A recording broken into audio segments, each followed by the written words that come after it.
Beleza, pessoal? Bom, tô gravando aqui a aula que já tinha sido ministrada, né? De o final de dermato, tá? Eu vou tentar fazer ela mais rapidinho do que foi no período regulamentar, né? Mas de qualquer maneira, vou deixar gravado aqui para vocês porque não tem período de prova, né? Então, acredito que vocês queiram assistir, tá? Bom, então vamos lá. Então, a primeira fase do final agora são as dermatopatias parasitárias, né? A primeira delas são as miíases, né? A famosa bicheira, né? As miíases, elas podem ser primárias ou secundárias, tá? A primária é aquela que invade tecido sadio, a secundária é aquela que invade feridas prévias, né? Então, os ovos são depositados nos bordos das feridas. Aqui a dermatóbia hominis, né, que é o berne, né? Tem um aumento de volume que pode ou não ter aquele orifíciozinho, parece um olhinho, né? E a mais comum aqui na nossa região é a Cochleomia omnivorax, né, que é aquela bicheira comum, tá? Que o pessoal chama de bicheira, né? Mas é a miíase, certo? Então, a gente por vezes, galera que tem cricofobia aí agora pira, né? Mas enfim, a gente observa as larvas no tecido, esse é o diagnóstico, é relativamente simples, né? E aí o tratamento tem que fazer a remoção, limpeza dessas lesões, por vezes estão contaminadas, remoção das larvas, às vezes é preciso até debridar o tecido, remover o que tiver de tecido necrosado, e aí a gente pode optar por antibiótico terapia. É importante a gente tentar tornar essa antibiótico terapia o mais tópico possível, né? Mas por vezes também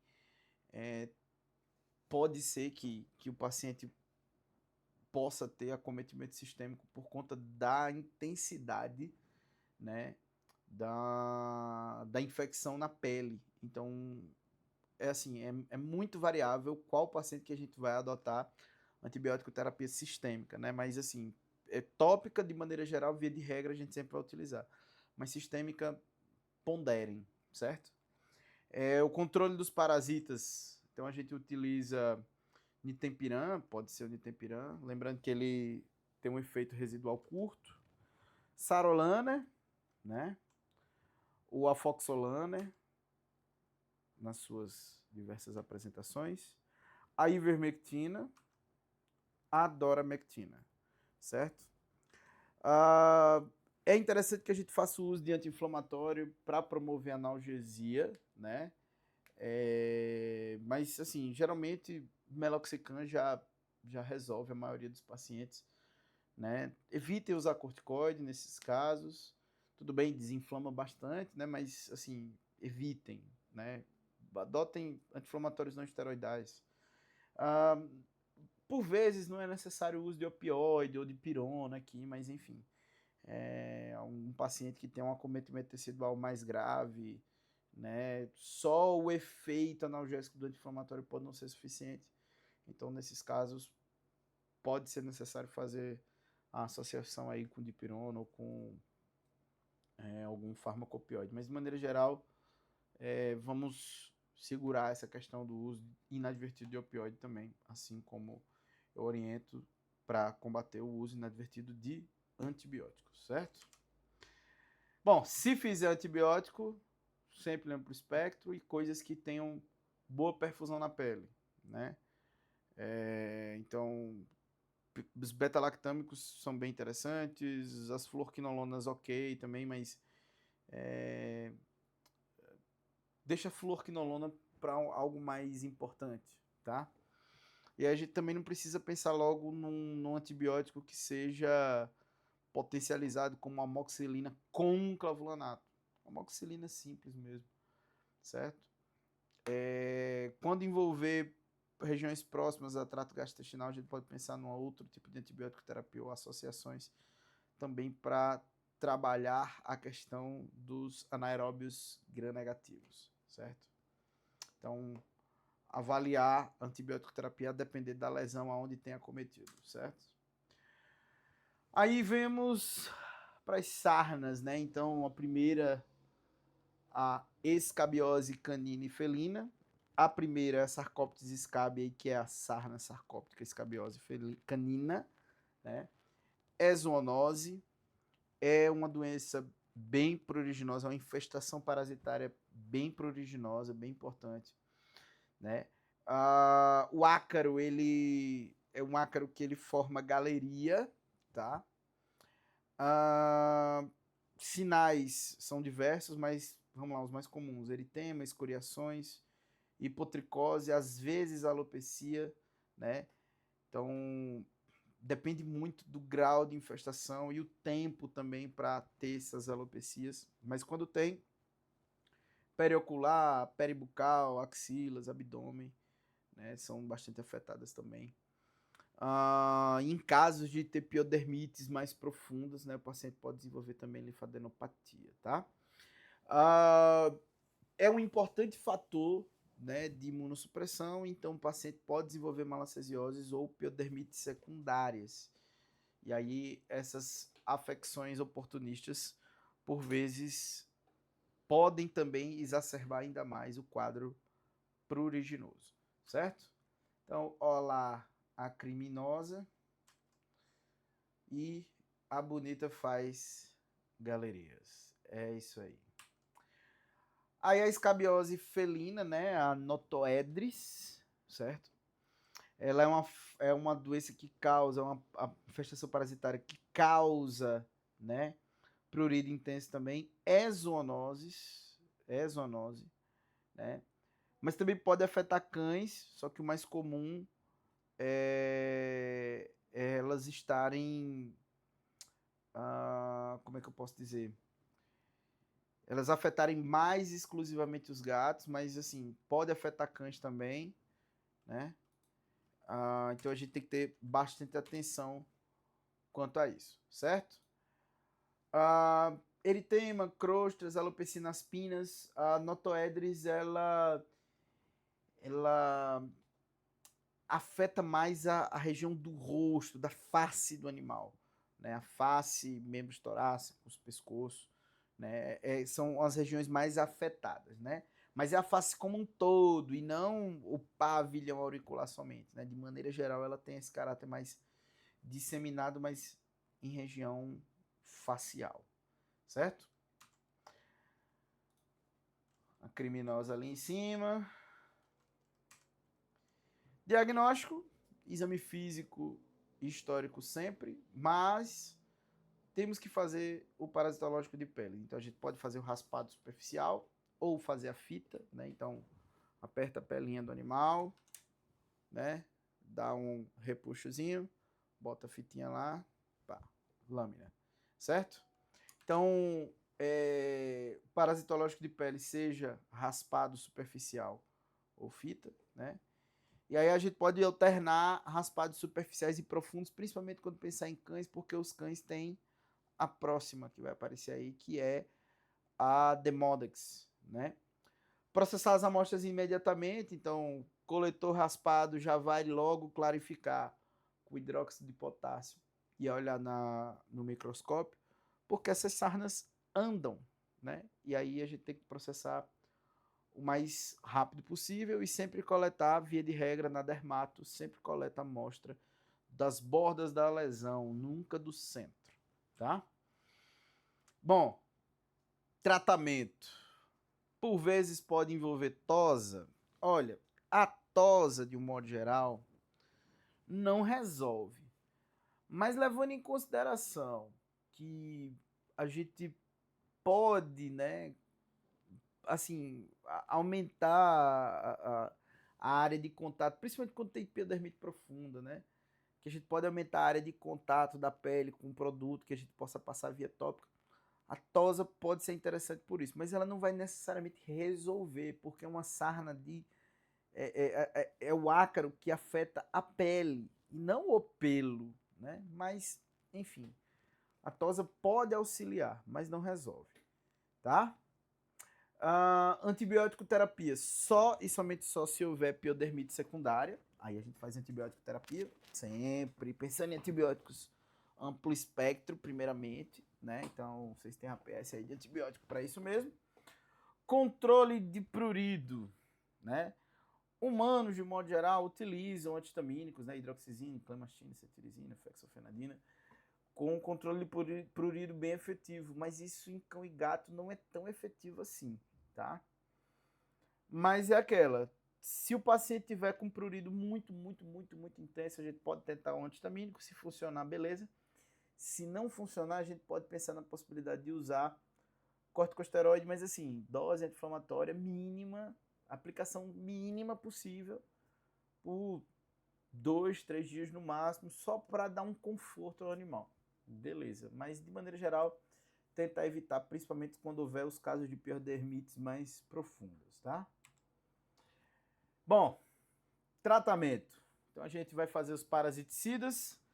Tá lá as avermectinas macrocíclicas como campeãs, então ivermectina, selamectina, doramectina, né? Os lanners também que a gente já mostrou anteriormente, então sarolânia, foxolânia, floralânia, toda essa galera aí também trata. O bom e velho fipronil, né? A pipetinha fipronil, muito boa também, trata muito bem.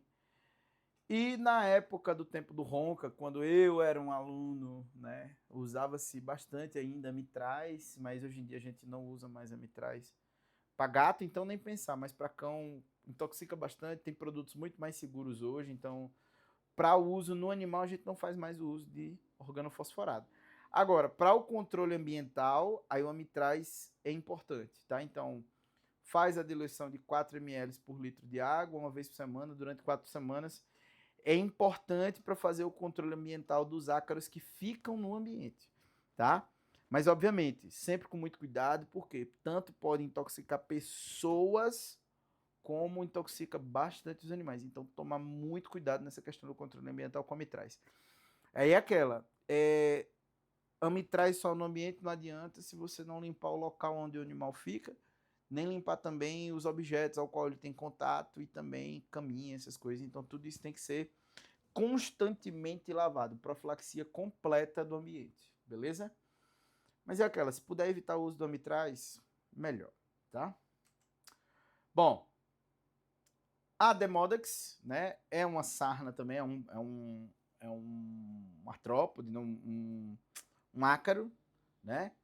É causado principalmente pelo Demodex canis nos cães, né? Só que ele é um parasita de folículo piloso, essa sarna que parece um charutinho, né? Ela pode ter uma caracterização mais focal ou generalizada, e geralmente o prurido dela está associada a piodermites secundárias. De via de regra, Demodex não coça tanto assim, tá?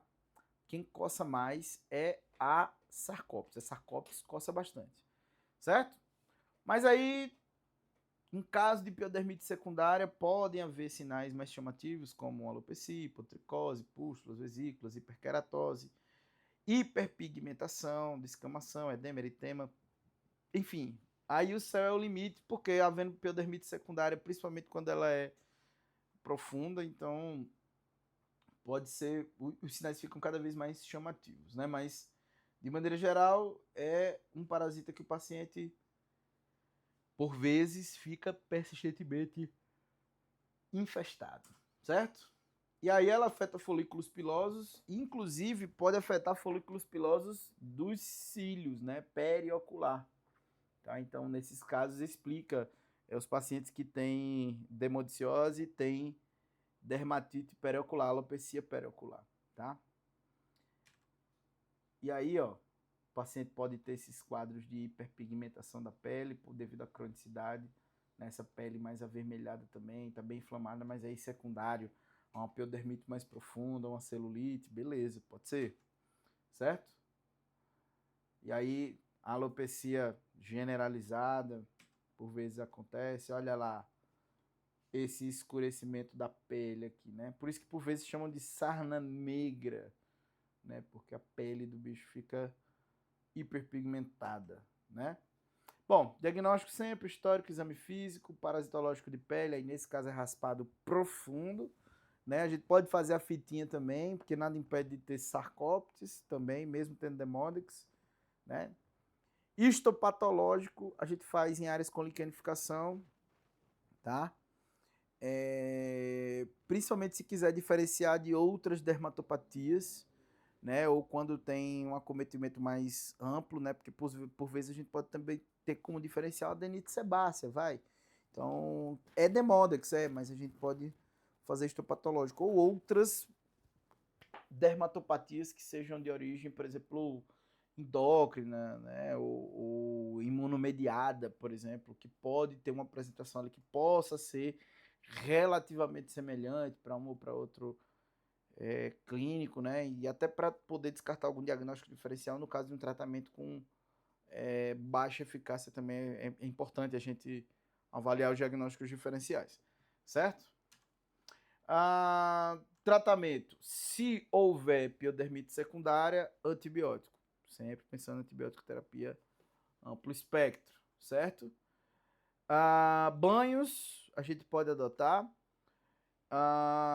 Aí aquela, havendo a necessidade, a gente faz banho, e aí, via de regra geral, né, na dermato, o que se fala é assim, se tá seco, hidrate, se tá úmido, seque, né?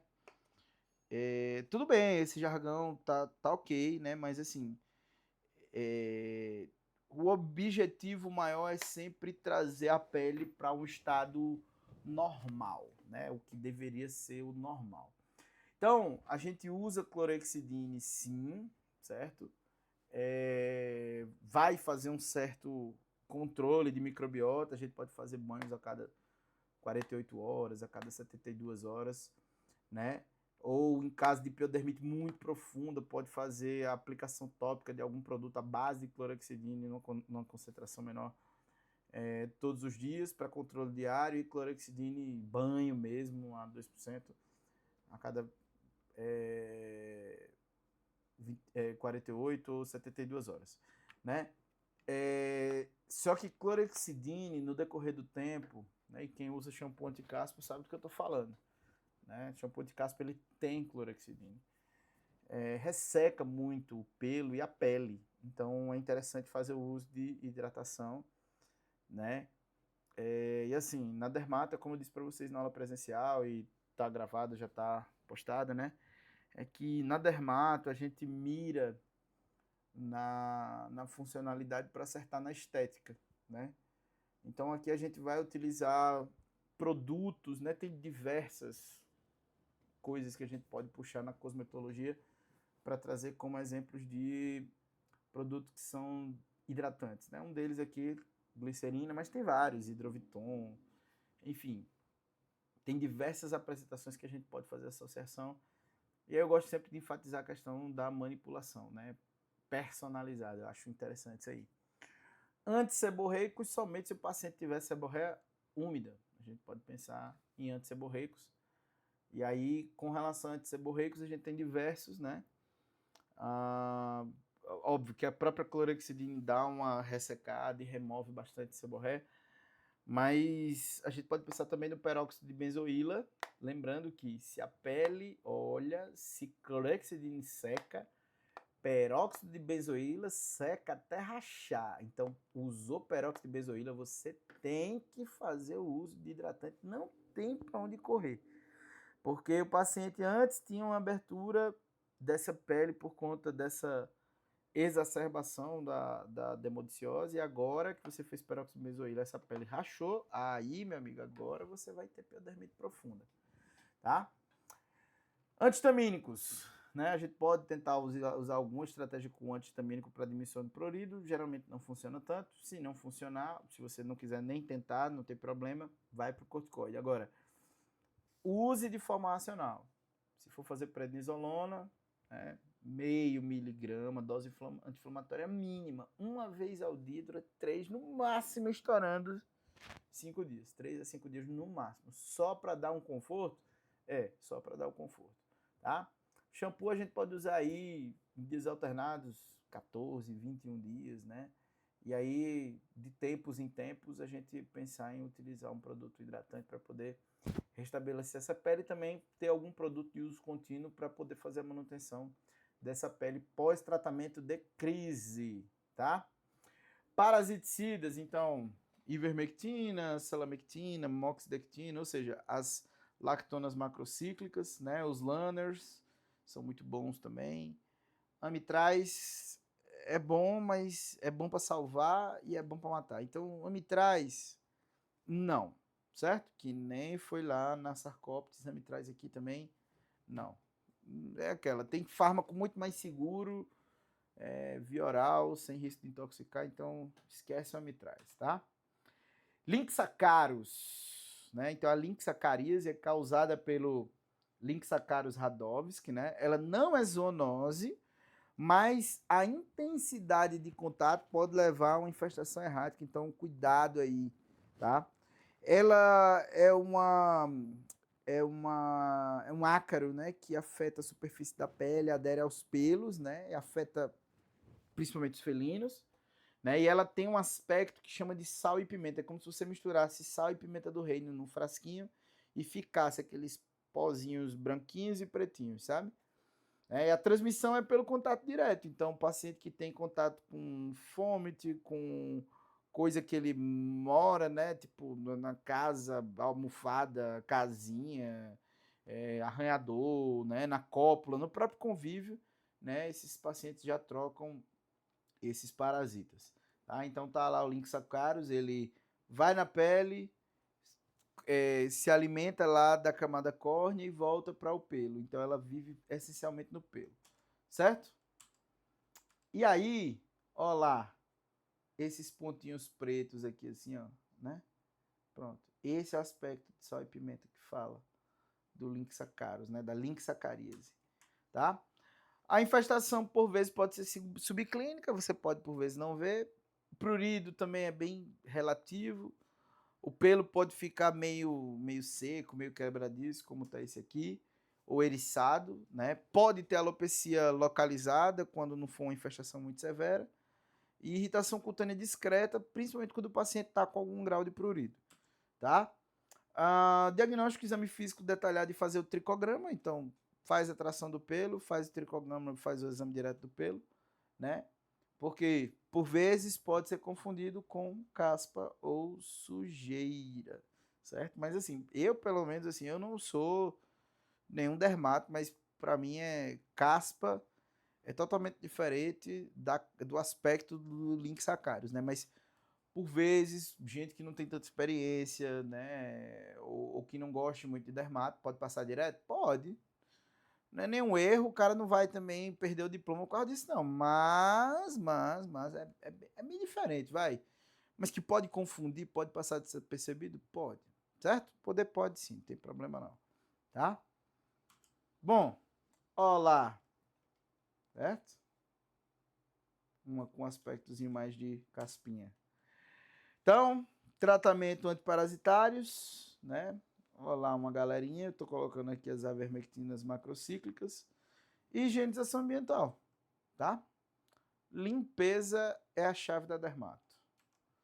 Aí as otites. Então aqui eu vou correr um pouquinho mais rápido nas otites, né? As otites, elas são classificadas de acordo com o local aonde elas afetam, certo? Deixa eu só dar uma paradinha aqui para tomar uma água. Um minuto.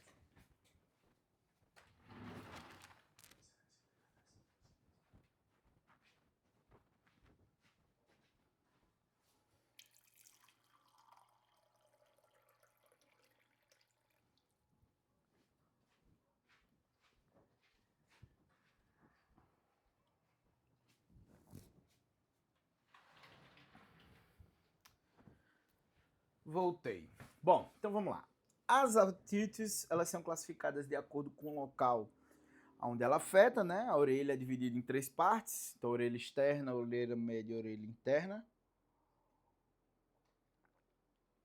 Tudo que tiver do tímpano para fora é orelha externa. Tudo que tiver entre o tímpano e a cóclea é orelha média. E a orelha interna da cóclea, caracol, aparelho vestibular, é tudo orelha interna, certo? Bom, então, as otites, a gente tem que trabalhar em inspeção indireta, então fazer otoscopia, né? Apesar, assim, na medicina humana, otorrinologia, otologia é pensado junto com rino e, né, e laringologia, né? Então é otorrinolaringologia. Na veterinária, as otites, elas são tratadas como doenças anexas à pele, tá? Então, de maneira geral, trabalhou com dermato, mas assim, até mesmo clínico geral, é interessante que tenha otoscópio. Diferentemente do oftalmoscópio, que eu falo, vai lá no LTL, não sei o quê, o otoscópio a gente pode comprar um equipamentozinho mais simples, não tem problema, certo? E é um equipamento também que, se bem cuidado, também dura bastante, tá? Então a gente pode fazer o uso da otoscopia, não somente pode, como deve, é um exame importante na exploração clínica desses pacientes, né? E aí a gente fazer a escolha de um otoscópio que tenha um espéculo longo, né? Eu mesmo, por exemplo, passei um perrengue agora essa semana, eu comprei um otoscópio pequenininho, aqueles vídeo otoscópio, só que ele tem esse formatinho aqui. E na verdade eu devia ter comprado aquele que é retinho. E aí fui tentar fazer a avaliação do animal, cheguei lá no ouvido dele, não consegui ver nada. Bom, enfim. Escolha um otoscópio veterinário com espéculo longo, né? Às vezes, algumas otites vai exigir que a gente faça a contenção mecânica, né? E introduzir esse espéculo de forma gradativa e delicadamente, tá? Então, tem alguns otoscópios que eles têm esses suportes para poder acoplar o celular e fazer imagem, gravar vídeo, bom, é super interessante. As avaliações, né, com otoscopia são extremamente importantes para avaliar a integridade do tímpano, tá? Porque aí determina também a gravidade de ocorrência, a possibilidade de ocorrência de otite média ou otite interna, né? Então, é importante a gente fazer essa avaliação. Tem também a videotoscopia, né? Aí já é um exame mais avançado, né? Um exame que é utilizado principalmente para fazer uma avaliação mais assertiva, mas não somente isso, também para procedimentos diagnósticos ou até mesmo corretivos, por vezes pode-se utilizar a videotoscopia, tá? Bom, mas é aquela, aí já é um equipamento mais caro, aqui já é um equipamento de quem trabalha a dermatologia de forma mais intrínseca, por assim dizer. As otites externas, né? Infecção do conduto auditivo externo, secundária à inflamação, predisposição anatômica ou alguns agentes, né? E geralmente é ocorrência associada à infecção por bactérias oportunistas. O principal agente que acomete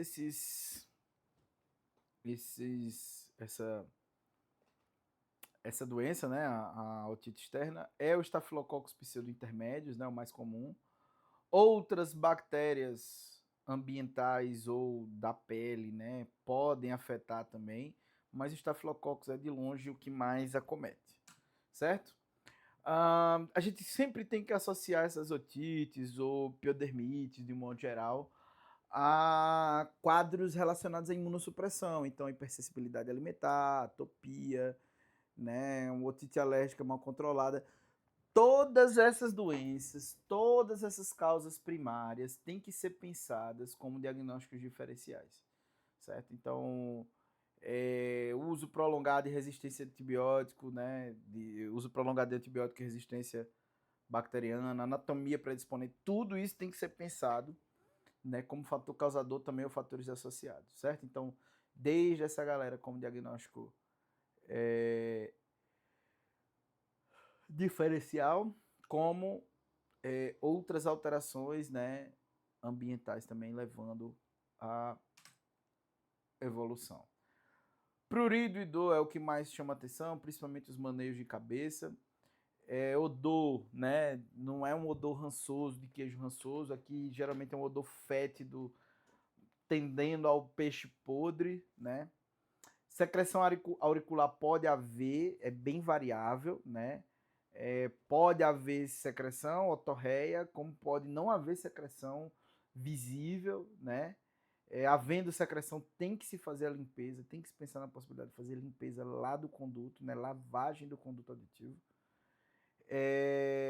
Eritema, edema, linfadenomegalia, principalmente linfonodos semimandibulares ou parotídeos também podem estar afetados. E otematoma, tá? Então, otite bacteriana também pode ser uma causa bem importante de otematoma, porque o paciente fica fazendo maneio de cabeça e pode também fazer a tração mecânica desse ouvido e haver ruptura de algum vaso e formar otematoma, tá?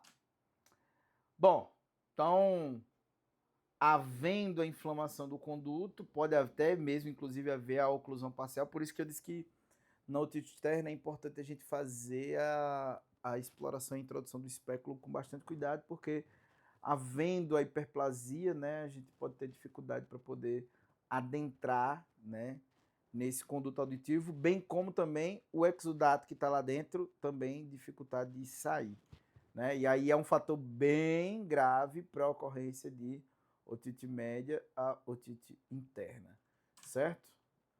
Bom, então, fazer a otoscopia, fazer a citologia, cultivo antibiograma são, né, os pontos principais do diagnóstico, além de fazer anamnese e exame físico geral para todos os pacientes. Então, havendo secreção otológica, faz o parasitológico e faz a citologia. Havendo ácaro, utiliza acaricidas tópicos ou sistêmicos. Havendo bactéria, cocos, cefalosporinos ou aminoglucosídeos, bacilos, quinolonas. Lembrando que se precisar fazer para cocos, né, aminoglicosídeos, não faça se a membrana timpânica não estiver íntegra, né? Havendo leveduras, fazer antifúngicos, certo?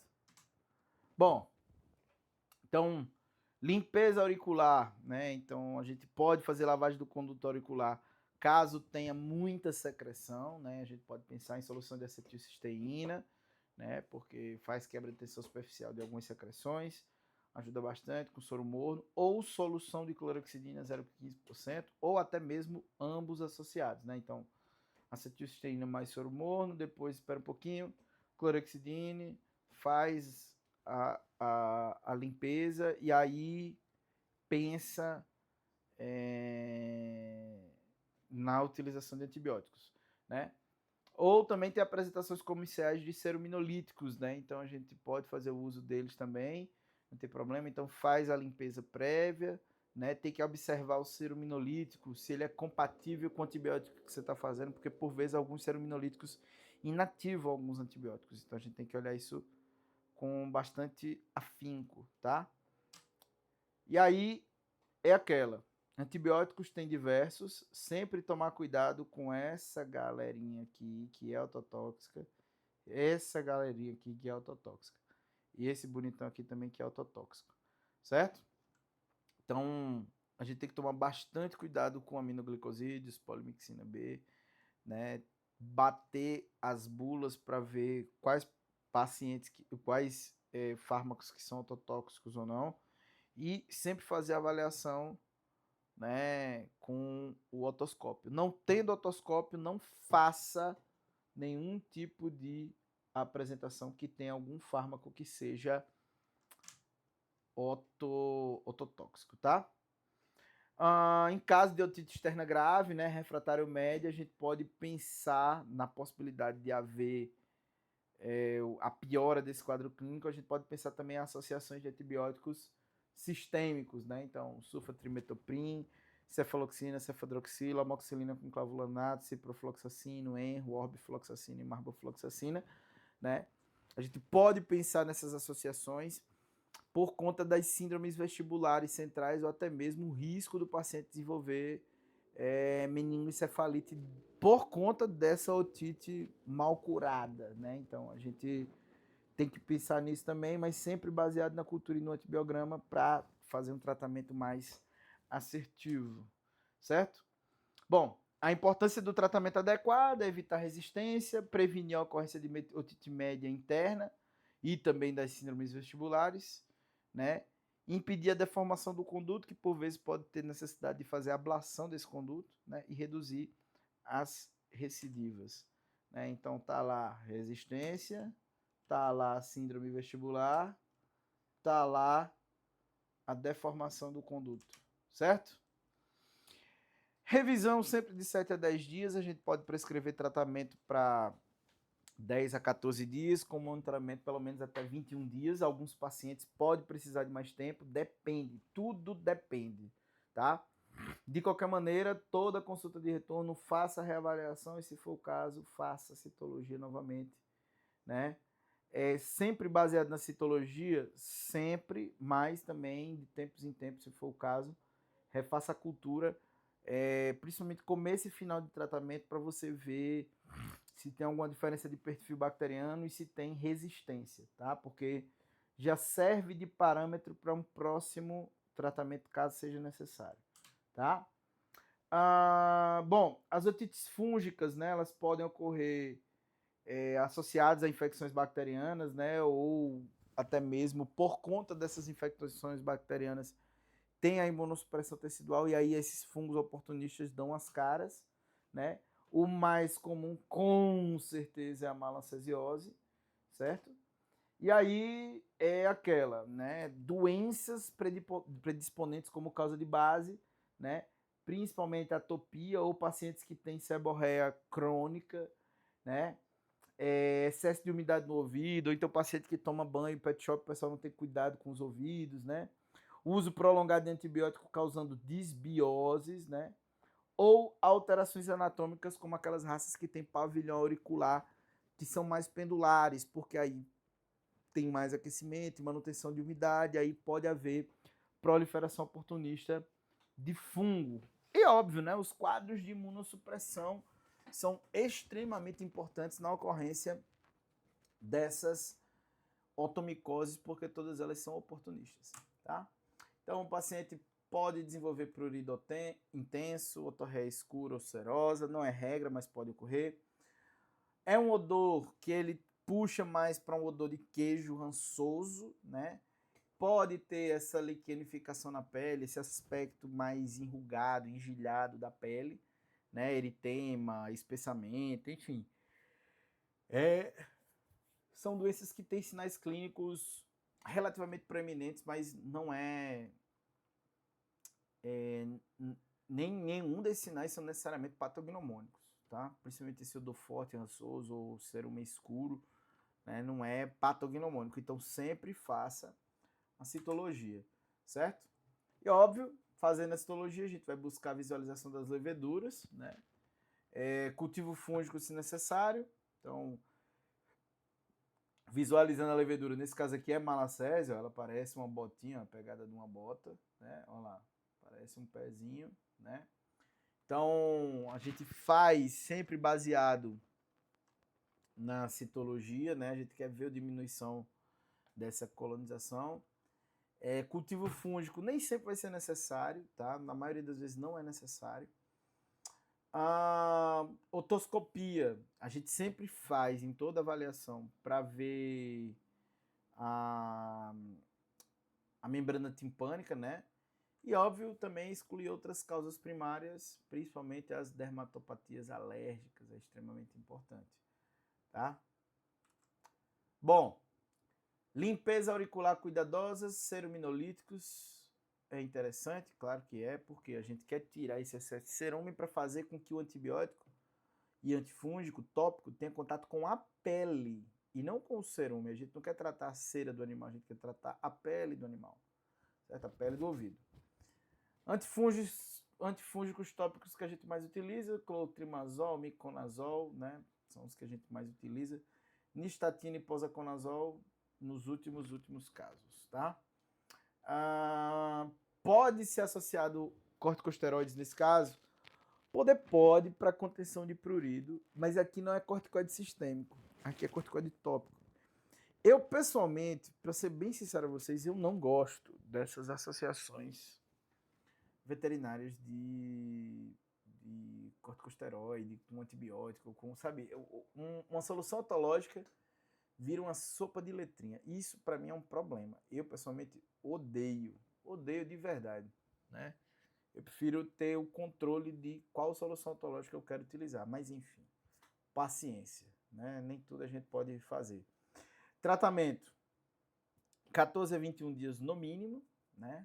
No mínimo, e sempre reavaliando a cada 7 dias para ver a evolução do paciente e também a evolução da citologia, certo?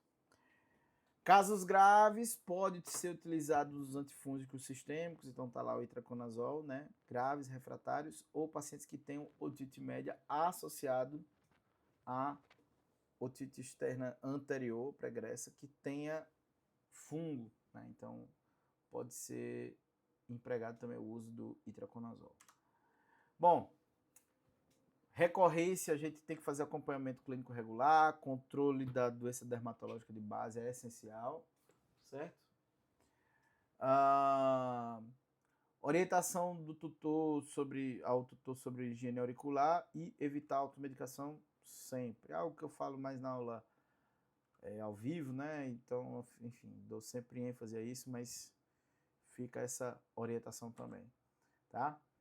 As otites externas parasitárias, né? No caso, é causada pela Autodectes sinotis, né? Então, é chamada sarna autodéxica, né? É a sarna mais comum de animais jovens, né? Filhotinho mesmo, e em gato muito mais do que cão, né? Então, é aquela sarna que ela pega bem a parte do pavilhão auricular, assim, mais exclusivamente, né? Então, uma sarna que provoca bastante prurido, né? uma parasitose, né? Causada por ácaro, né? Que causa bastante prurido. Pode ter intensa produção de cerumen também, né? Alopecia, escoriações por conta desse prurido, ulcerações também, são bastante comuns e associados à infestação por esse ácaro, tá? Autodectes sinotis, certo?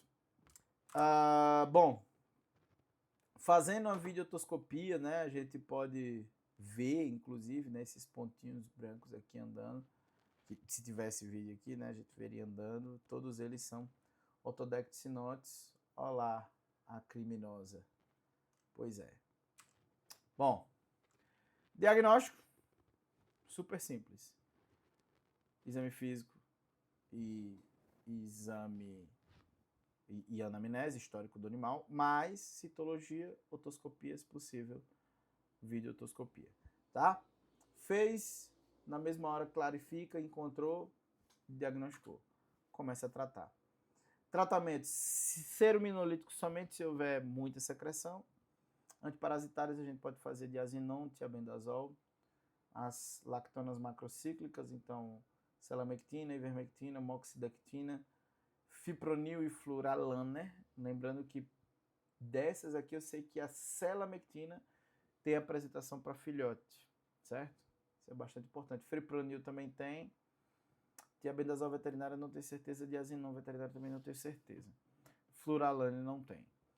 Corticosteroides, se houver prurido intenso, a gente pode pensar na possibilidade de utilizar corticosteroides, mas é sempre assim, dose mínima, 3, no máximo 5 dias, uma vez ao dia, via oral, tá? Aí tem a otite externa, que é estenosante, que é aquela que tem hiperplasia do epitélio de revestimento, né, com estenose do canal auditivo. Então, a otite externa estenosante, a gente tem que pensar nela, principalmente quando a gente vê aquelas deformações de conduto, tá? Então, ocorre a oclusão na hiperplasia celular por conta de uma inflamação crônica, uma inflamação repetitiva. Então, a gente tem que ter isso em mente, certo? Então, havendo isso, né, o tratamento, ele envolve, né, antes, né, o tratamento conservativo, né, antes de pensar em fazer cirurgia, a gente vai fazer a lavagem otológica, né, por vezes vai ter que fazer antibiótico sistêmico. Por quê? Porque havendo essa estenose aqui, produção de secreção, né, exudação, a gente observando a exudação aqui, pode haver acúmulo de secreção aqui, ó, nesta porção mais interna do ouvido da orelha externa. Então, o que acontece? Havendo isso, já prevendo a possibilidade de risco de otite média e otite interna, a gente já pensa em antibiótico sistêmico associado a essa lavagem otológica com solução de clorexidina. Corticosteroides sistêmicos. Aqui é outro porém. Tudo que a gente fizer, veja só, eu não condeno a farmacologia. Eu não crio demônios com relação a fármacos que a gente vai utilizar, a não ser que seja o uso inadvertido. O nego quer pegar e fazer dexametasona para tudo. Pô, o bicho respirou dexa. Pô, aí é lasca, aí é difícil. Mas, corticosteroide, se o objetivo aqui é reduzir a inflamação, principalmente nos primeiros dias, para ver se a gente consegue reduzir um pouco essa estenose, beleza, bacana. E aí, com o tempo, ela vai se resolvendo. Interessante. Reduzir a dor, interessante. Mas é aquela, não é a melhor coisa que a gente pode fazer. Se for pensar em anti-inflamatório aqui, é mais jogo pensar no anti-inflamatório não esteroidal mesmo, para um uso mais crônico, né? Ok, né? Tem seus riscos, tem seus problemas, a gente pensando nos mais seletivos para COX-2, obviamente. Mas é aquela, corticosteroide realmente faz uma desinflamação, né, bem chamativa. Mas assim, se eu estou falando para você tomar cuidado com o sistêmico, o tópico aqui pode ser interessante, tá? Bom, por vezes não é possível fazer um tratamento assim mais conservativo. Não tendo a possibilidade de fazer conservativo, a gente pode fazer a ablação do conduto auditivo, né? Seja lateral, vertical ou total, né? E aí, exatamente essa galera dessa imagem depois, né? Então tá lá o conduto auditivo totalmente estenosado, essa hiperplasia tecidual absurda, né? E aí o cirurgião, no caso, professor Jesus, né? Vai lá e faz com vocês, então a orelhinha sai aqui em cima, tá lá o tecido, ele faz a abertura, a incisão, e aí rompe aqui o tecido, faz a difusão, fecha, e aí fica o canalzinho aqui, ó. Bacana, ó. Agora ele vai vir por esse buraquinho aqui, e a orelhinha vai ficar lá, não vai tirar, né, o pavilhão auricular, vai deixar, tira só esse conduto aqui, o canal, né, mas a orelha, né, as pinas, isso aqui vai permanecer. Então, vai fazer conchectomia. Beleza, fez a sutura, tá aqui. Ok, qual é o problema disso aqui? É o mesmo rolê lá da uretroplastia funcional. Quando a gente tira isso aqui, né, e deixa só isso aqui, a gente tem um risco maior do desenvolvimento de otite média e otite interna, porque a gente diminuiu o conduto e diminuiu também o tecido que faz proteção, né, para a entrada de algum patógeno. Então, se o cuidado já existia, agora ele tem que não somente redobrar, mas triplicar, certo? Mas, obviamente, vai fazer a retirada desse tecido que está estenosado, né, e, enfim, diminui a dor do paciente, né, ajuda, né, mas precisa se controlar também a causa de base, principalmente quando tem doenças que são ou autoimunes ou alérgicas, né, ou parasitárias. A gente tem que fazer o controle da causa de base, né, porque não foi só e somente só a causa de base que gerou essa estenose, é a repetição e a recorrência, né, a recorrência dela. Tá, otite média é a inflamação do ouvido médio, né, então a etiologia principal são pacientes que têm otite crônica externa ascendente, né, é a causa mais comum de longe, né, mais de 2 meses, mesmo com membrana timpânica intacta, né, então a gente já chama de otite média, né. Havendo perfuração de membrana timpânica, já é necessariamente otite média, né. Ou por infecções oronasais, porque aí tem a tuba auditiva, que é aquele canalículo que liga ouvido médio à garganta, para equilibrar as pressões dos dois lados do tímpano, né? Diferenciar também de traumas e pólipos e neoplasias nessa região também, porque por vezes pode ocorrer, né? E ter sinais relativamente semelhantes, principalmente aqueles que são semelhantes à dor, né? Nessa região. Ou até mesmo perda parcial da acuidade da audição também é importante, tá? As bactérias mais comuns, Staphylo, Pseudomonas e Proteus, né? Mas Staphylo é mais comum. Fungo raramente faz isso, geralmente quando faz é oportunista, secundário. E pólipos, né? São algumas das causas mais comuns das otites médias. Sinais clínicos, né? Dor abrir a boca, então o paciente que geralmente fica sem comer porque tem dor, mas principalmente porque quando abre a boca, ele tem muita dor. Manejo de cabeça, otorreia persistente e head tilt. Head tilt já é chamativo, já é um chamariz gigantesco para síndrome vestibular. E nesse caso aqui, ainda é síndrome vestibular periférica, tá? Então, olha lá, o cachorrinho fazendo carinha de, que lindo. Pois é, essa cabecinha virada aqui não é bonitinho, não. Pode ser síndrome vestibular? Pode, né? Pode ser uma apresentação relacionada à dor? Pode, mas quando é otite externa. Quando é otite média interna, aí é lesão coclear ou lesão do aparelho vestibular. E aí, corra porque temos um problema, tá? Porque temos que pensar em síndrome vestibular periférica, não tem para onde correr, certo? E aí tá aqui o quadrinho das síndromes vestibulares, né? Como eu falei para vocês, façam o quadrinho, vejam os diferenciais que tem de cada lado, porque tem alguns sinais que são parecidos. Andar em círculo é relativamente parecido, só que um anda de um jeito, outro anda de outro. O nistagmo, né, na síndrome vestibular periférica, o nistagmo é horizontal. Aqui, na síndrome vestibular central, o nistagmo é vertical ou posicional, né? Então, a gente realmente aqui não tem como ficar explicando sem tornar isso aqui extremamente demorado. Ou você pega, né? Ou você pega e faz a avaliação ponto a ponto e faz lá o teu quadrinho, né? É a coisa mais importante a se fazer. Ou então vai fazendo, escrevendo manualmente mesmo, separa um do outro, certo? Mas assim, faça o seu quadrinho da síndrome vestibular central e síndrome vestibular periférica, beleza? É extremamente importante, isso aqui é chato, tá? Bom, olá. Tem uma discreta nisocoria, ó, aqui, ó. Aqui tá redondinho, aqui tá em formato de cunha.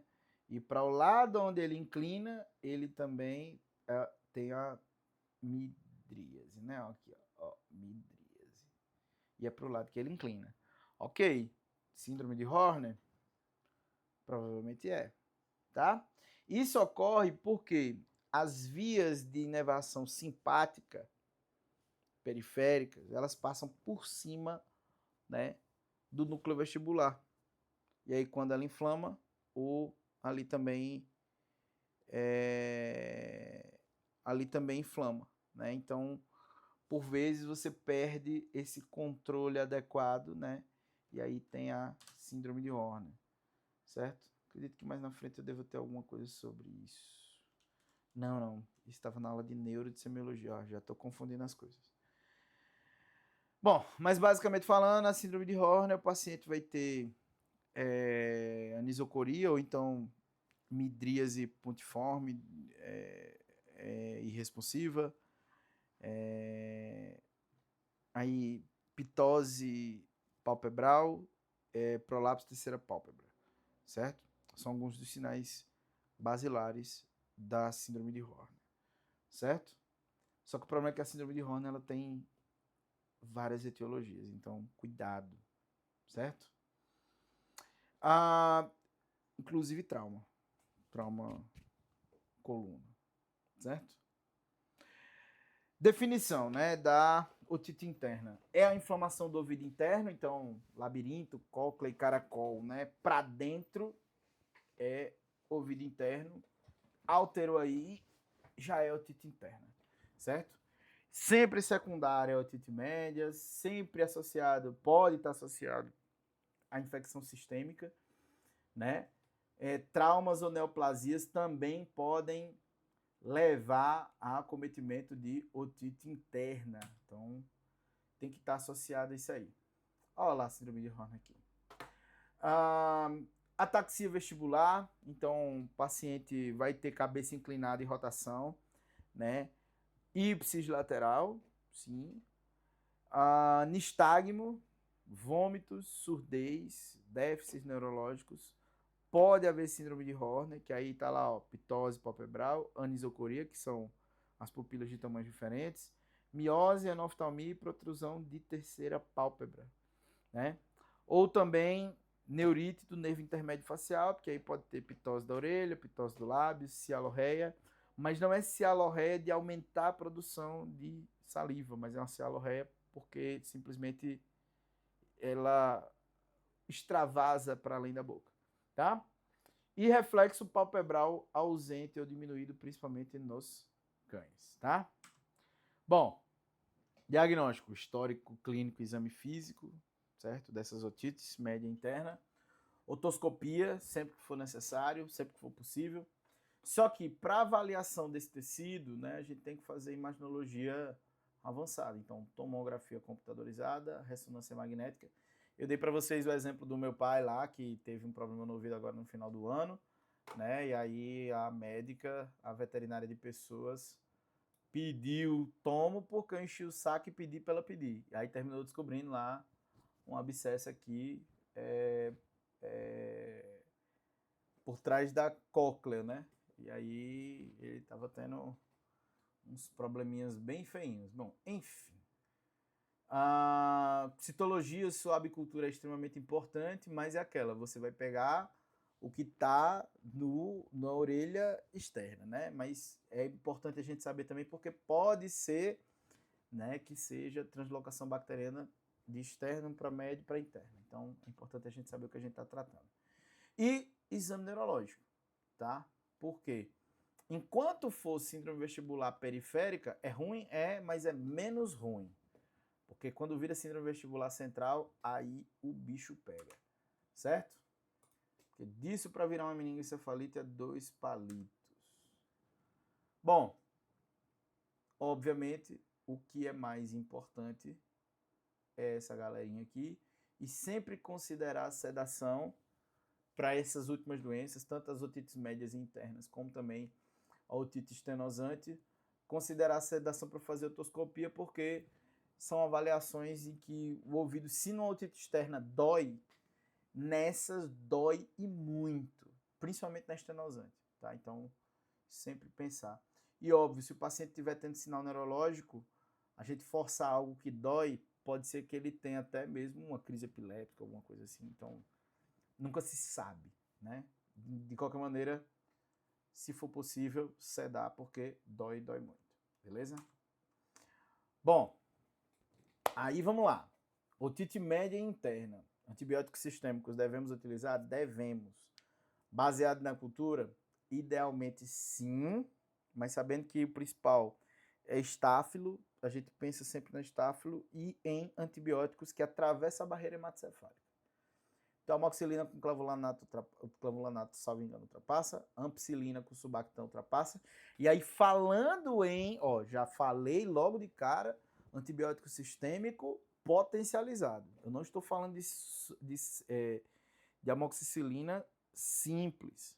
Eu estou falando já de amoxicilina clavulanada, certo? Anti-inflamatórios. Vamos pensar nos não esteroidais primeiro, certo? Mas assim, se for necessário utilizar corticosteroide, se não houvesse síndrome vestibular, beleza, certo? Central. né? Havendo, aí não é tão interessante. Então, vamos pensar nos anti-inflamatórios não esteroidais primeiro, vamos dar preferência para eles. Analgesia. Aqui é o caso da analgesia de entrar com dipirona, com certeza. E se for o caso, até um opioide, porque, cara, otite média dói muito. Quem já teve dor de ouvido sabe como dói. Cirurgia, se for otite estenosante, a gente tem que fazer cirurgia, mas, né, tratar a causa de base, tá? E suporte vestibular, a gente pode fazer antieméticos e fluidoterapia, porque quando tem alteração de aparelho vestibular, o paciente ele simplesmente vomita e fica com vertigem. Então, por vezes, a gente tem que utilizar até mesmo fármacos para tratar vertigem, mas a gente deixa em off. E antiemético, com certeza a gente tem que fazer, porque esse paciente vai ficar bastante nauseado, principalmente na otite interna, tá? Nunca utilizar esses quando tiver otite média interna ou quando houver perfuração de bolha timpânica. Jamais. E se ligue que algumas apresentações de como é que é o nome? Serominolíticos tem essa galerinha aqui, às vezes esse bonito aqui, e quase todas têm esse aqui. Cuidado, cuidado mesmo. Pode utilizar sem medo, toda essa galerinha aqui, ó, beleza? E esse aqui é interessante porque serve de veículo também, né? Então, para fazer uma penetração mais profunda também do fármaco, né? DMSO também auxilia nesse sentido como veículo, é interessante, tá? Mas enfim, independentemente de qualquer coisa, essa galera aqui todinha pode utilizar sem medo, tá? Ou com não tanto medo comparado com os anteriores, como os aminoglicosídeos, por exemplo, a lagentamicina lá, certo? Bom, complicações possíveis, abscesso retroauricular, surdez permanente, mas é aquela, isso aqui a gente trata, é chato, mas trata. Isso aqui é chato, mas vive. Agora, síndrome vestibular permanente, aqui é treva, certo? Aqui é horrível. E meningoencefalite nos casos mais graves, aí é complicado, tá? É bem complicado mesmo. Então, isso aqui, beleza, trata, é chato, mas trata. Isso aqui é chato ficar surdo, mas surdo vive, tranquilo, beleza, bacana, vida que segue. Agora, síndrome vestibular permanente e meningoencefalite é terrível, tá? Bom, e aí vem as alérgicas. Vamos lá.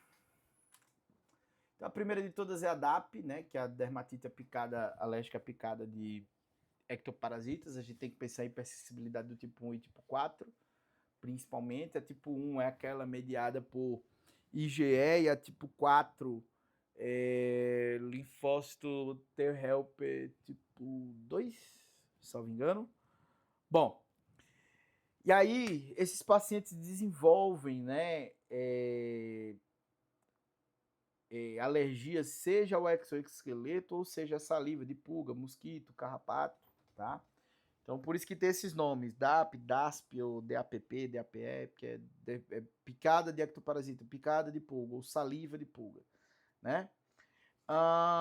E aí é aquela, como são quadros de hipersensibilidade, pequenas exposições, uma pulga que seja, pode desencadear crises severas. Principalmente, quanto mais hipersensibilidade o paciente tem, mais sinais clínicos exacerbados ele vai ter. Alergias não significa que o paciente tem uma imunidade ruim. Significa que o paciente tem uma imunidade boa até demais. Ele é hipersensível, certo? Então, são lesões que elas têm apresentações diversas, né? Prurido intenso, alopecia, urticária, pápula, crosta, liquenificação, seborreia, escoriação. Então, é bem chamativo, tá? Diagnóstico clínico e, por vezes, terapêutico, porque o paciente está ali em crise, tem prurido, a pessoa pega, faz corticosteroide, fez ali sarolana, aí o paciente não teve mais contato com pulga carrapato durante 30 dias, e beleza. Ok, né? Mas assim, essa é a parte, né, das dermatopatias alérgicas, é a parte de que assim, a gente tem todas elas e todas elas são diferenciais entre elas. Então a gente tem que colocar isso na nossa cabeça.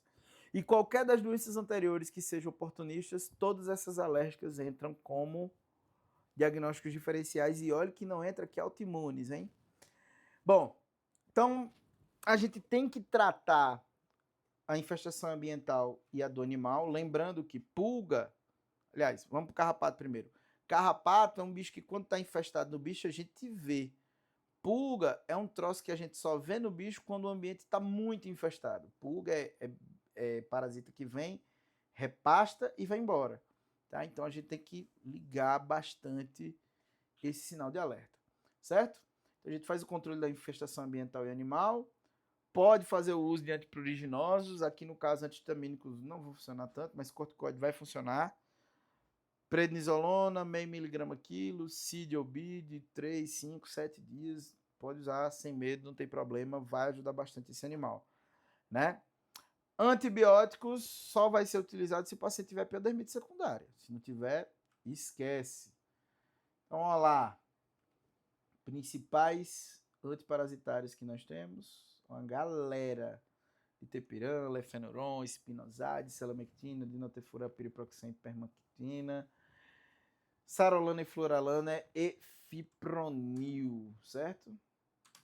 Bom, a dermatite de contato é uma reação inflamatória ao contato da pele com algumas substâncias ou alérgenos ambientais, né? Ela é bastante comum, né? Principalmente aquelas dermatites de contato a produto de limpeza ou alguma coisa assim. E aí formam essas dermatites de contato chamadas irritativas, né? Geralmente são lesões mais localizadas, então o paciente ele tem contato naquela região ali e aí ela fica mais localizada, né?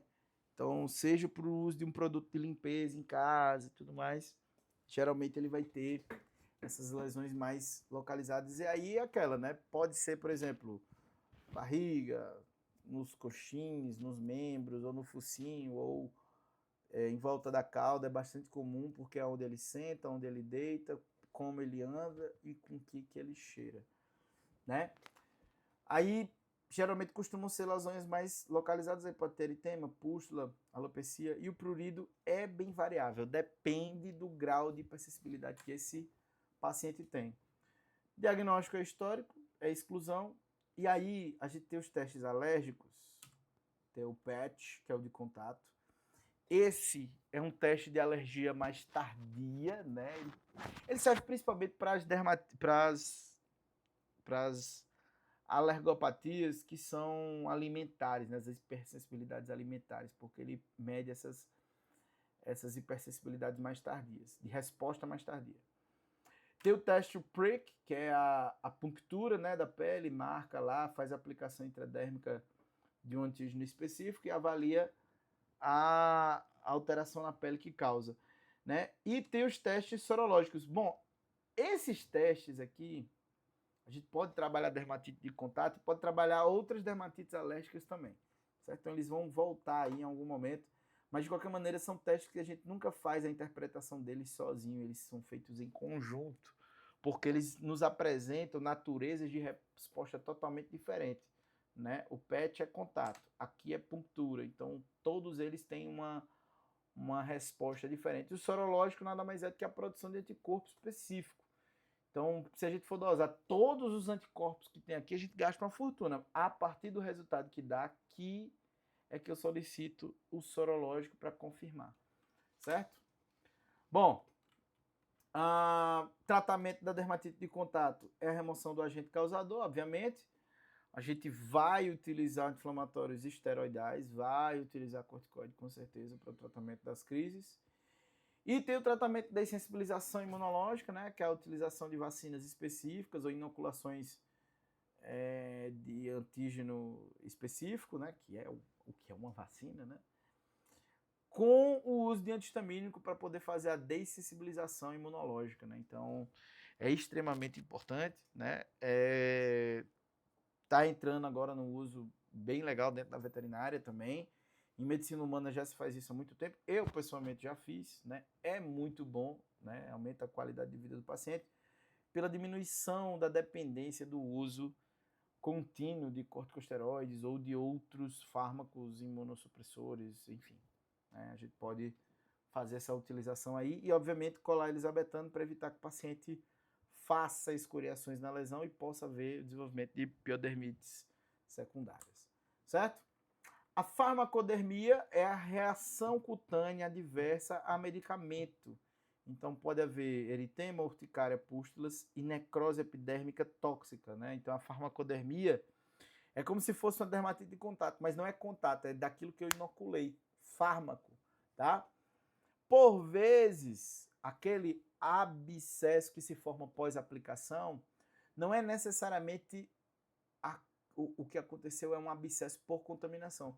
Por vezes é farmacodermia. E aí é uma reação idiosincrásica. Cada paciente faz de um jeito diferente. Então, tem que considerar isso aqui também como diferencial. Né? Se você fez uma aplicação correta, limpinha, bonitinha e tal, como se deve, não vai ter nenhum problema. Mas se o paciente tiver farmacodermia, aí você tem que ter anotado tudo aquilo que você fez. Né? Então, se for o caso até, anote que foi feito profilaxia da pele. Por que não? Né? Bom, diagnóstico da farmacodermia é a correlação com o uso de fármacos. Então, aqui é puramente olhar na ficha e ver, eu apliquei alguma coisa? Aonde foi que eu apliquei? Foi nessa região. Foi, pronto, beleza. Pode ser farmacodermia.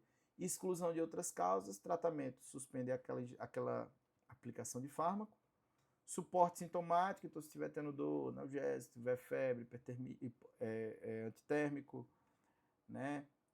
E corticosteroides não é tão interessante, mas se for necessário, beleza, se o paciente tiver principalmente reações mais exacerbadas, né? Que não sejam anafilaxia, a gente entra com corticosteroides. Se tiver anafilaxia, a melhor coisa para o tratamento da anafilaxia é a adrenalina. Certo? Mas dificilmente um paciente com farmacodermia faz anafilaxia, tá? A menos que seja um fármaco que ele tem uma reação muito absurda, aí pode ser que faça, mas enfim. É mais fácil ele ter anafilaxia antes do que ter a farmacodermia. Tá, agora volta para cá. Hipersensibilidade alimentar. Bom, a hipersensibilidade alimentar é agora onde a gente começa o bicho a pegar. Porque a hipersensibilidade alimentar, ela é uma das últimas coisas que a gente tem que excluir antes da atopia, certo? Então, ela é uma reação adversa não tóxica a alimento, ou seja, não é intoxicação alimentar, é reação de hipersensibilidade. Então, envolve resposta imunológica tipo 1, tipo 3 ou tipo 4, e afetam a pele e o trato gastrointestinal. Veja bem, afetou só 2 sistemas. Se afetar 3, já é choque anafilático, tá? Já é anafilaxia. Se o paciente vai ter choque ou não, aí já é outra história. Mas afeta a pele e trato gastrointestinal. Beleza. Então, esses pacientes, né, eles têm inflamação crônica do sistema gastrointestinal, por vezes pode ter, ou algumas disbioses, que podem levar à ativação do sistema imune de forma crônica, né? E aí ocorre o quadro inflamatório e o aparecimento de sintomas, né? Então o paciente por vezes pode ter vômito e diarreia? Pode. Por vezes não pode ter nada no trato gastrointestinal visível, mas se você fizer ultrassom, opa, suspeita aqui de doença inflamatória intestinal, beleza, ok. Ok, né? Mas assim, com relação à pele, né? A pele é totalmente secundária aí no contexto. E aí, ela, como é que eu posso dizer? A pele, ela entra no contexto de... Eu tenho um paciente que tem uma imunorreatividade muito grande a certos alérgenos e que eles são apresentados de forma repetitiva, tá? Então, é uma doença que a gente observa muito mais em animais jovens, né, já logo de cara. Mas mesmo animais mais velhos, a gente tem que excluir ela para poder fazer o diagnóstico da atopia. Então, é extremamente importante, certo? Bom, principais agentes causais em cães: carne bovina, carne de frango, laticínios, trigo e ovos. Nos felinos, carne bovina, peixe e laticínios. Aí, lá atrás, muito lá atrás, eu falei sobre dieta vegana para cachorro, para gato, hemostrato, que e tal. Meti a porrada e beleza. Aqui é a situação que a gente pode fazer algumas dietas de base vegetariana para alguns desses animais, principalmente cães, ainda rola, gato nem tanto. Mas de maneira geral, o que se faz é a terapia de substituição alimentar com outras fontes de proteína de origem animal, então que não sejam de uso desses animais. Então tá lá carne, frango, laticínios, trigo, ovos. Eu vou colocar lá rã, vou colocar carne de outras origens, né? Coelho, enfim. Então, cordeiro, né? Então, a gente pode utilizar outros alimentos. Aí veja, não é ração comercial sabor cordeiro, porque ela é sabor e não de cordeiro, certo? A gente faz ração hipoalergênica de cordeiro, pode ser. Proteína hidrolisada, beleza. Quanto menor o peso molecular da proteína, inclusive, melhor, né? Ok. Então, podemos fazer, né, a avaliação desses animais a partir daquilo que eles comem e fazer os ajustes terapêuticos para fazer o diagnóstico. Mas isso a gente fala um pouquinho mais na frente. Pacientes vão apresentar prurido, otite externa recorrente, alopecia, piodermite, dermatite miliar em gatos, né? Pode ocorrer bastante. E manifestações gastrointestinais, que são bem comuns: diarreia crônica, vômito intermitente, flatulência, desconforto abdominal e perda de peso. A galera que é celíaca aí já começa a se identificar. E aí, olha os diagnósticos diferenciais. Toda a galera que a gente já passou, mais parasitas intestinais, giardias, etc. E, por último, dermatite atópica. E ele estaria bem aqui no meio, ó. Hipersensibilidade alimentar. Então, veja, e todas as outras doenças que eu falei aí para trás, que são oportunistas, na verdade para cá, né? Oportunistas, todas que são para trás.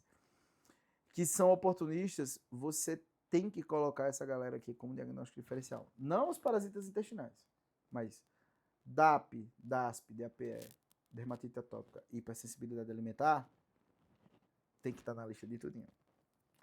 Tem que excluir, não tem para onde correr. Certo?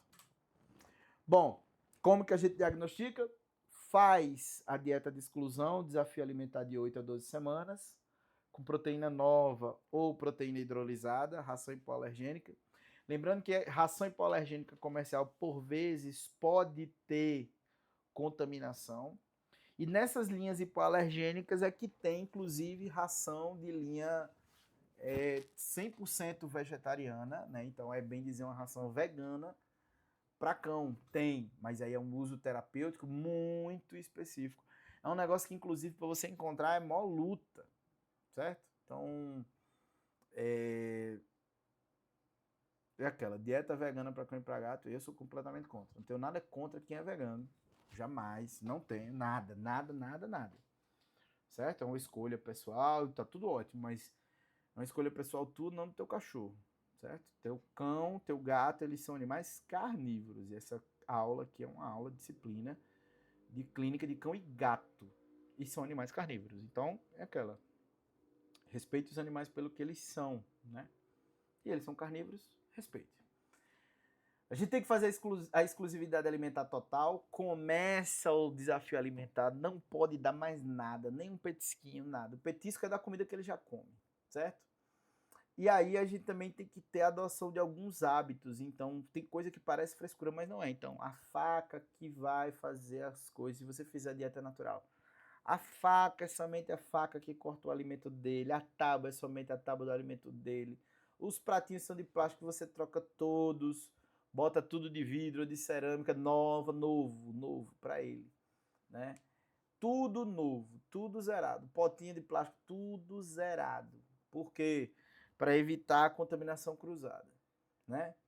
A melhora confirma suspeitas. Se fazer a reintrodução do alimento e retornar ao sinal, confirma novamente, certo?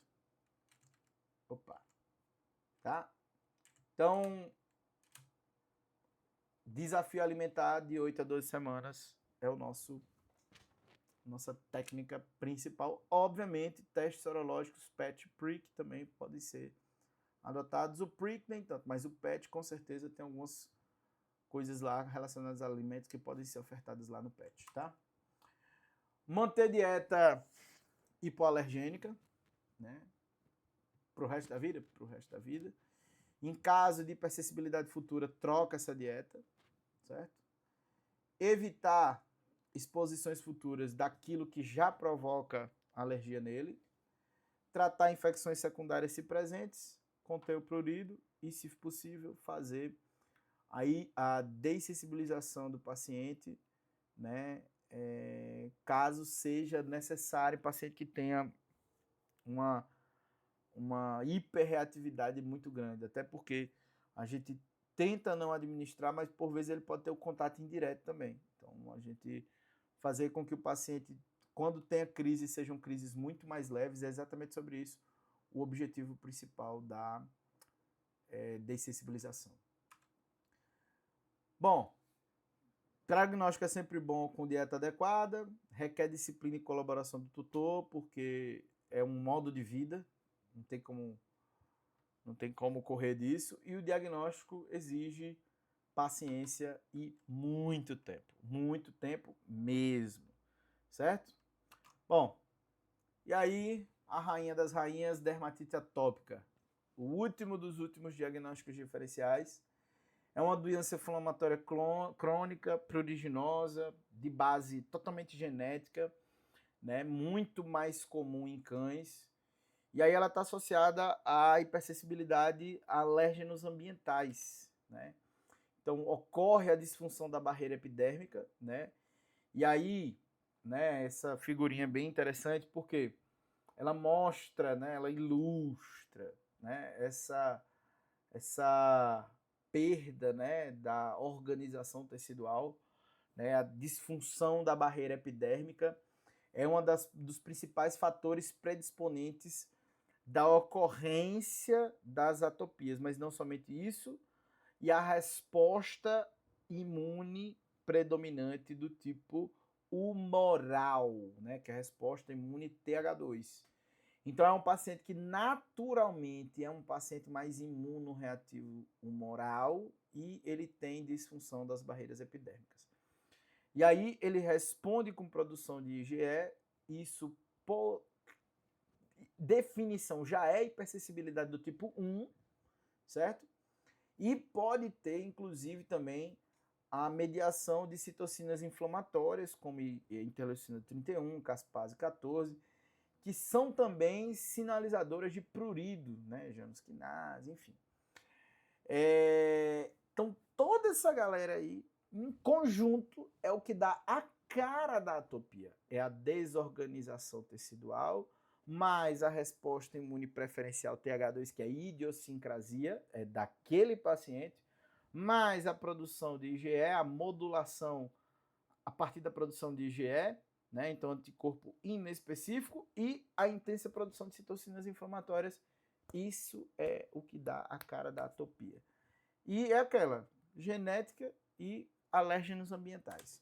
Bom, principais fatores de risco: ácaros, pólens, fungos, epitélio humano, predisposição genética, clima quente e úmido e alterações na microbiota cutânea, ou seja, as disbioses podem não somente desencadear, mas tornar o paciente mais predisposto a desenvolver crise, né, caso ele seja atópico, porque A microbiota, ela é protetiva, mas a gente causa algum desequilíbrio, causa desbiose, o paciente pode entrar em crise, certo? Bom, aí as raças que mais tem, né? Então, West Highland, que é o cachorro da Clean, né? Da marca de sapato de criança. Bulldog francês, que eu não sei porque que o povo acha esse cachorro bonito, eu achei ele muito feio. Ele é muito legal para brincar.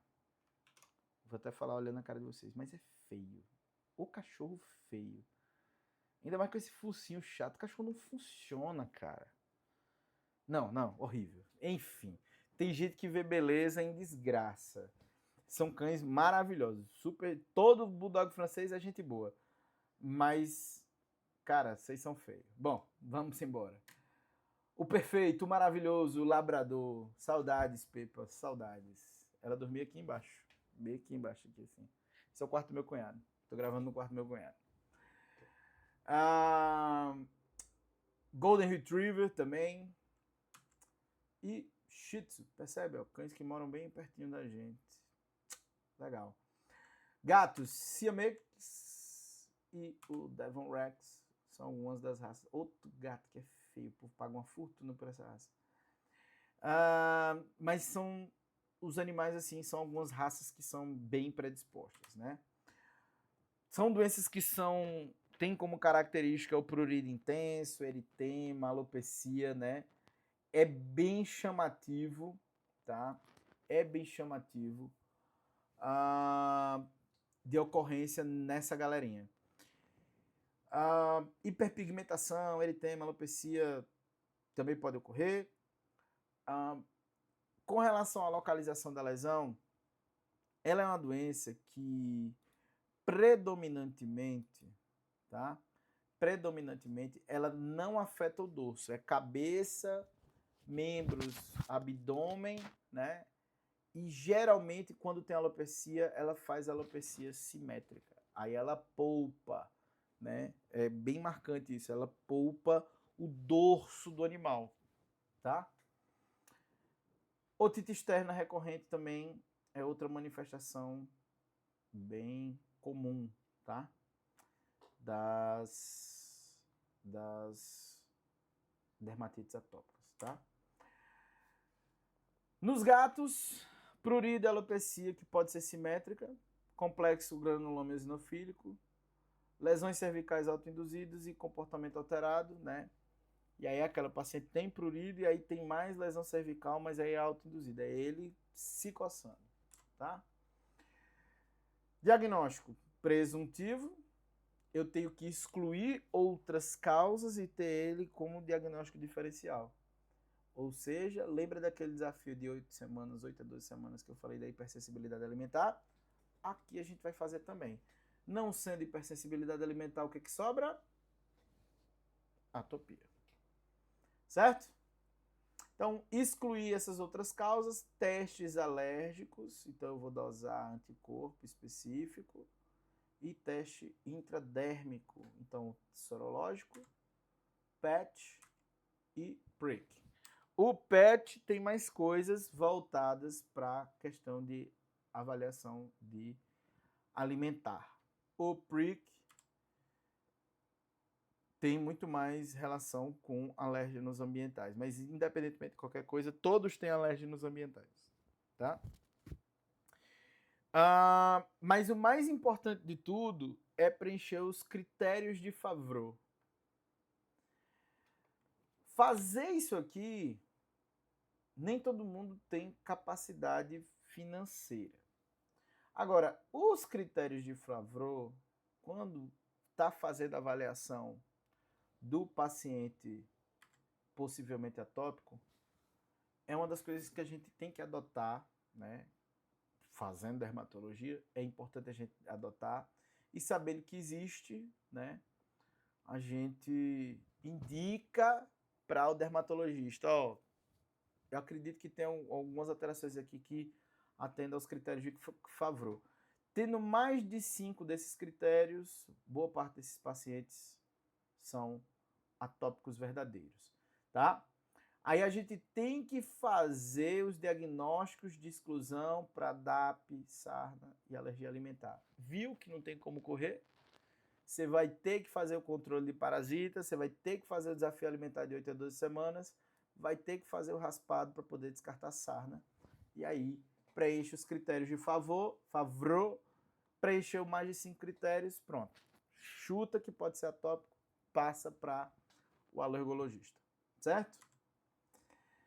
Então, DAP, alergia alimentar, que é a HA, ou hipersensibilidade alimentar, piodermites, malacesiose, como oportunistas, sarnas, Demodex ou Sarcoptes, tem que descartar, dermatite de contato e ou farmacodermia, mas aí farmacodermia é localizado, e dermatite de contato depende de qual a área de contato, né?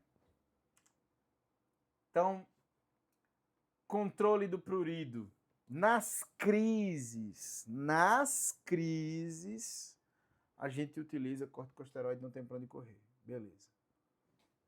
Aqueles primeiros 5 dias ali, corticosteroide, ok. Daí a gente entra com oclacitinib, inibidor da janusquinase, ok. Temos também os imunossupressores, então tem lá ciclosporina. Podemos utilizar também para manutenção do paciente, né? E temos a Loquevetimab, que é o... Eu vou falar a marca? Vou. É o Cytopoint, tá? É um anticorpo monoclonal, né? Tem algumas coisas aí saindo ultimamente sobre anticorpos monoclonais na veterinária, então eu não vou demonizar, né? Mas vamos olhar com um pouquinho mais de cuidado. É uma imunoterapia, não é brincadeira. A galera tá aplicando aí na tora para qualquer paciente. Não acho que não é assim que funciona, não. Anticorpo monoclonal não é água, tá? Bom, o foco principal do tratamento é a melhoria da barreira cutânea, então promover a hidratação da pele, mas não em excesso. Promover a limpeza ambiental, mas não em excesso, no sentido de não usar produtos muito agressivos, certo? Então, assim, melhorar todo o contexto da barreira cutânea como um todo e evitar os quadros de desbiose ou alterações de microbiota, né, que podem envolver, como é que eu posso dizer, o contato com alérgenos ambientais que vão fazer o disparo, né, dessa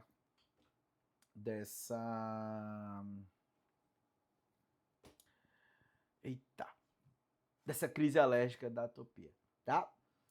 E aí, fazendo isso, a gente, em parte, também faz o controle das infecções e das infestações parasitárias, tem que ser com muito afinco, e imunoterapia específica, ou seja, hoje já vem se falando bastante sobre a dessensibilização, e essa dessensibilização não é nem sobre retirar totalmente, não é cura, é para que ao invés de você tenha picos e vales com relação à resposta imune, você quer que tenha respostas mais suaves.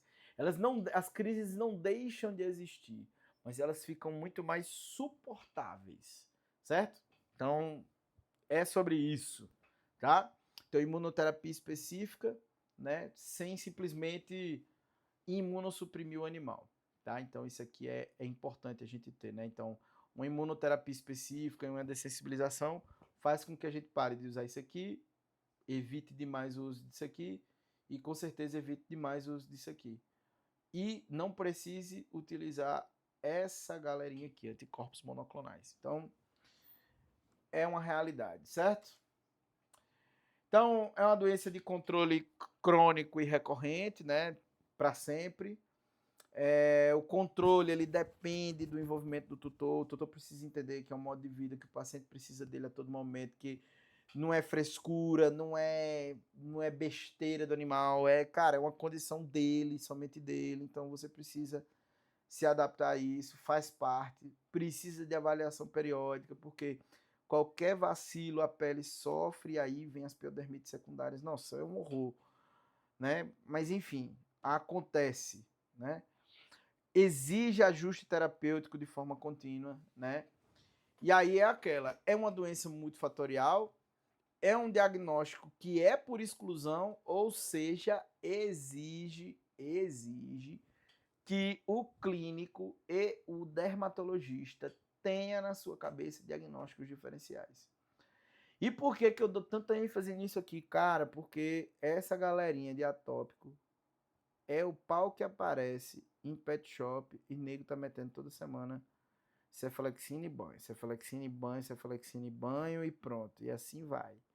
E quando vê o paciente atópico, não fez desafio alimentar, então fica uma bagunça, fica uma sopa de letrinha. Até para o dermatologista pegar um paciente desse é difícil, cara. É um desafio tratar um paciente que já foi muito mexido, sabe? Porque você não sabe para onde ir. Ou até sabe, mas sempre pega alguma barreira que você não tem muito mais o que fazer, justamente porque mexeram demais. Então, é aquela. Além disso, diagnóstico clínico por exclusão, tratamento individualizado a partir dos sinais que o paciente tenha. A suspeita existe, aí você trata aquilo que o paciente tem, certo? É isso. Agradeço a todos pela paciência. Não tinha gravado a aula no dia porque eu estava muito cansado, né? Bem cansado mesmo, então não estava nem, cheguei atrasado, foi horrível, né? Mas enfim, naquele dia eu consegui finalizar o conteúdo, né? Já tinha sido finalizado e agora está gravado aí para vocês. E é isso. Fiquem na paz e é nóis.